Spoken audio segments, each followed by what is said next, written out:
I'll now invite each candidate to deliver their closing remarks. Why should Singaporeans vote for you and your party? Mr. Lim, your 2 minutes starts now. My fellow Singaporeans, next Saturday, 1 week from now, you are going to walk into that ballot box and you're going to have to make a decision. Many of you will walk in with a lot of anger because for the past 5 years, you have been put through hell by this government. I ask you to ask yourselves a few questions. Do you think your life will be better 5 years from now if you continue to vote for the PAP? Do you think your cost of living will go down if you continue to vote for the PAP? Will public housing be more affordable? Now, you know the answer. The PAP will never be able to get your cost of living, cost of public housing down. PAR has proposals to do so through our proposals for free healthcare, free school meals, free education, and our proposal for public housing. I differ here from my friend, Ms. Tan, on our ways of reducing public housing. On the BTOs, we are going to gradually reduce land costs because we do not want to crash the market. So we are going to reduce it, for example, 5% every 6 months and allow the market to adjust. But we are going to bring public housing costs down. And there's a second very important reason why you should vote for us. The PAP MPs are like a range of extinct volcanoes. There's no fire in them. Not a single PAP MP challenged the GST hikes. PAR's candidates will. And I look forward to cross-examining Mr. Chee, Mr. Shanmugam, and his other colleagues in Parliament if I am elected into Parliament. Thank you. Next, Ms. Tan, your 2 minutes starts now. Singapore is facing challenges. Our total fertility rate is at a historic low of 0.97. Singaporeans are stressed and burnt out from the high and rising cost of living, job insecurity, and global economic shifts. They are getting married later, if at all, and hesitating to have children whom they know will have to face a stressful education system. We believe that our lives can be better. To face any challenge, whether from domestic or foreign sources, we need unity in diversity. We need robust and constructive debate in Parliament to find the best way forward for Singapore, and that can only happen if we have sufficient alternative voices. The Progress Singapore Party is a responsible opposition party that has and will continue to fight hard with well-researched proposals to improve the lives of Singaporeans. We do not oppose for the sake of opposing. We have supported the PAP government in passing legislation when it is in the national interest. Our manifesto and the work of our NCMPs in the 14th Parliament are clear proofs of that. The PSP had filed more than 700 PQs, raised 8 full motions and 6 adjournment motions. Our proposals include seeking to lower the cost of living and housing, improving job priority for Singaporeans, providing more pathways to success for our children, and bringing about better work-life balance for family life. The presence of sufficient and credible elected opposition MPs in Parliament is an irreplaceable requirement to ensure not just strong governance, but also good governance. More PSP MPs means more voices to fight for you and ensure transparency and accountability from the government, while any losing PAP MP will still serve you as a grassroots advisor. Next, Mr. Philemon, your 2 minutes starts now. Thank you. When Singaporeans go to the polling booth on May the 3rd, they have to remember this. They are not voting for Red Dot United or for the People's Action Party. You are voting for yourself. And the issues are clear. Why do we have to cope with the ever-shrinking HDB flats, which are increasing in prices? And while the ministers, the well-connected, the super-rich, and the billionaire class get to live in black and white bungalows the size of 4, 5, 6 football fields. Where is the equality or the equity in that? Why do our children need to put up with unfair competition for jobs from people who are non-citizens? Why can't we own a car while the rich get to zip down our roads in luxury cars? These issues are before us. The wealthy get to transfer their wealth. Many of these issues, $5.2 trillion, will go from the super rich to their children. So these are the issues that are before us. And we too are calling for a new social compact, collective prosperity, citizens' dividend, a comprehensive housing reset, and caring healthcare and civil liberties. We think that these will put Singaporeans first in our own country, the only home that we have. We believe that this will make Singapore fairer.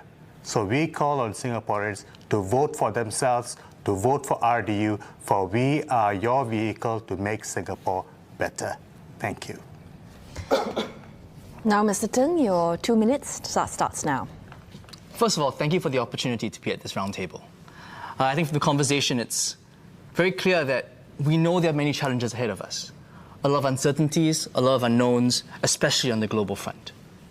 It is with this context and because of this context that we believe it is more important than ever to build a system that will get policies right. Because in this context, there's far less margin for error. And to get it right, we need more perspectives, we need more voices to ensure that blind spots are not missed, mistakes are not made. And if we accept that no one has a monopoly on good ideas, which I think we all do, then maybe none of us should have a monopoly in Parliament. So that's why we're asking you to vote for the Workers' Party, to allow us to bring our brand of rational, constructive politics into Parliament and deliver for the Singaporean people every day. We'll be able to ask questions that PAP MPs will not ask and keep the PAP on their tippy toes, essentially. Let us be clear-eyed. Come May 4th, the PAP will be government, and more than likely, they will have a supermajority. And so this election really isn't about the PAP. It's about strengthening our parliamentary system to ensure we build one that delivers policies that delivers policies that will allow us to safeguard against the shocks and challenges that may come forward ahead of us. And that's the reason why we're asking for every Singaporean today, if they have a chance to vote for the Workers' Party on May the 3rd, to vote for the Workers' Party, working for Singapore. Thank you.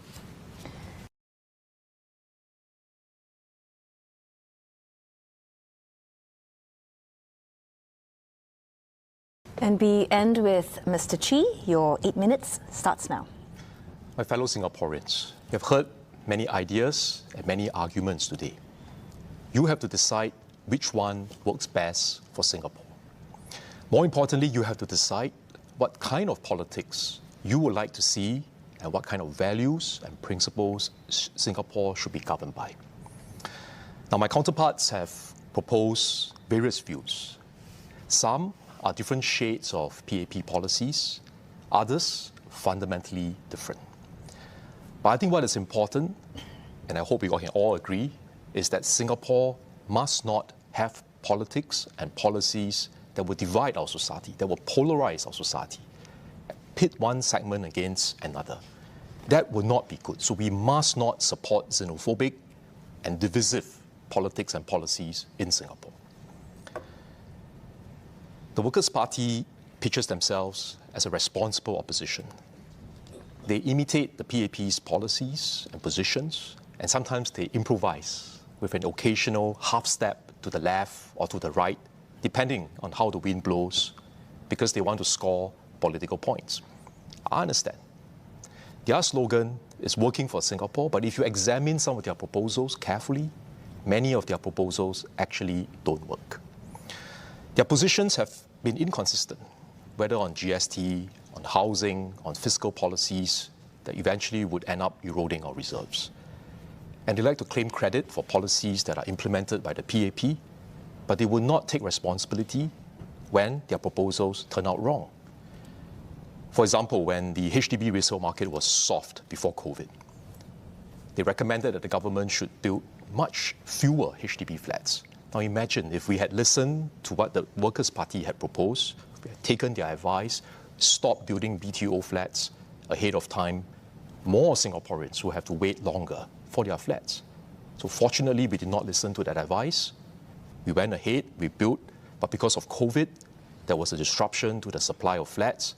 But Minister Desmond Lee has been working very hard together with the MND and HDB team, and they have built more than 100,000 flats, and they will continue to build, and there will be more BTO flats coming to meet the demand of Singaporeans.